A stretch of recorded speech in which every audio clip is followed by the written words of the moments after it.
The Princess Diaries might just be my favorite series of all time.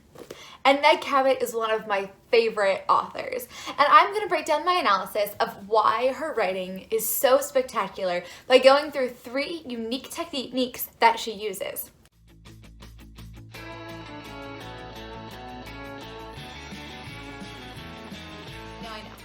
It feels like my favorite book should be something fancy like War and Peace or Proust, and I do have a few favorites like that.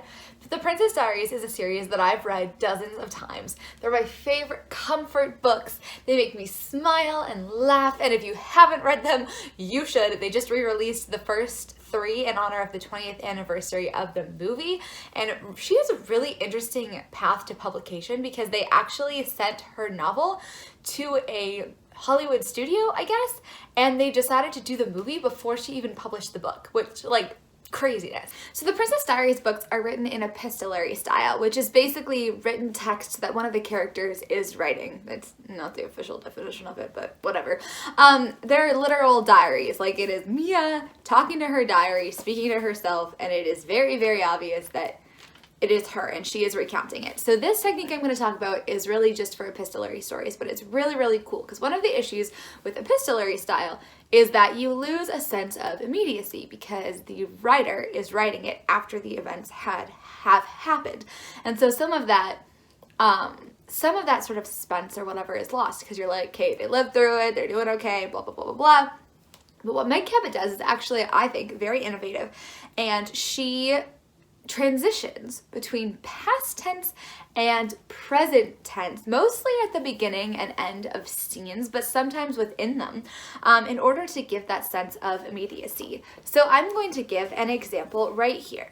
Because that, Grandmère said, is the cowardly way, and you, Mia, as you have shown amply this past week, are not a coward. Now get dressed.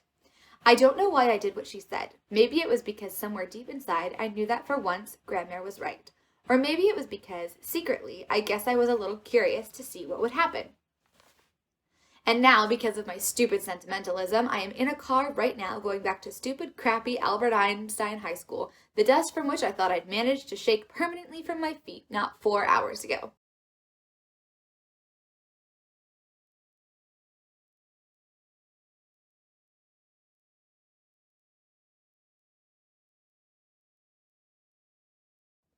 So if we look at that, we see that we have a really cool transition. She ends the scene with, that line of dialogue. She kind of gives a bit of her thought and reflection on it, and then she transitions into present tense. Here's another example. Mom, I said in a different voice. Okay, thanks. Thank God the buzzer just went off. Here he is, and here I go. Saved by the bell, literally, or not. I really don't know, actually. So funny. I love how she uses those super short sentences just to really show Mia's anxiety and nervousness there. And for me, what this does is it kind of puts the image of where Mia is in my head. So I can see her in her room scribbling and being like, oh, the buzzer just went off. It puts you as the reader kind of in the story, and it is so cool. Here's another example where she does it the opposite way. She does this a few times where she'll say, Saturday, May 6th, 11 p.m. the Waldorf Astoria ladies' room. She puts it on the top of it. She always dates and puts the location and time on the top of the page, which is also really cool. And then she'll start it by starting with Mia's reaction, like this. Okay, I'm shaking. I have to stay in here until my knees stop trembling long enough for me to stand up again.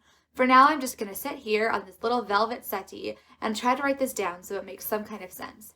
In any case, I walked into the bathroom, and there she was, putting bright red lipstick on in the mirror. She glanced at my reflection and sort of raised her eyebrows. And there we go. So this time we went from the present to the past tense. I think why this works so well is it's a little bit like what do they call it? Like a quick cut. You know how sometimes at the very beginning of an action novel that actually starts slow, they'll put a little bit from a later part at the start that's all action-y to draw you in. It's kind of like that by saying, okay, I'm shaking. I have to stay in here. It puts in the reader's head, it's like, okay, something really big happened here. This is going to be emotionally impactful. I'm engaged. And it really increases that kind of tension, suspense for you. And you're like, oh no, what happened? Even more so than you already are through, reading the rest of the story. I think it's amazing. She also uses that to do a little bit of the setting. And so obviously that's a technique to use very sparingly, but you'll notice that when it's in the present tense, there's obviously that immediacy. It grips you a lot, it grabs your attention, and you feel like you're right there in the moment. Whereas when you're in past tense, it's a different. It's different. It happened in the past. And so that's something to think about and use sparingly, but it's a really, really cool technique that she uses that I think really just drives us through her novels. If you're liking this video so far, think about giving it a thumbs up. It really helps me. And if you're not subscribed, do that. I really, really appreciate it. Come join our community. All right, now here's on to technique number 2. So now I want to talk about emotion. There's a really difficult issue with writing in epistolary style. It's hard to show and not tell because literally it is the character writing stuff down. And if you've ever written in a journal, you know that sometimes you write what you're feeling. So how do you actually, when the character is literally writing the thing and you are right there in the character's thoughts, in their head, how do you show and not tell? Here is a great example. And I read this probably when I was in grade 6 maybe, and I just remember thinking this page was the most genius thing I'd ever read in my whole life, and it was so impactful. The line on page 250 is, "Oh God, we're here, I think I'm going to be sick." Then on the next page, it's the next day, and it says, "When I was about to turn 6 years old, all I wanted for my birthday was a cat. I didn't care what kind of cat, I just wanted one. I wanted a cat of my very own. We had been to visit my mom's parents at their farm in Indiana, and they had a lot of cats.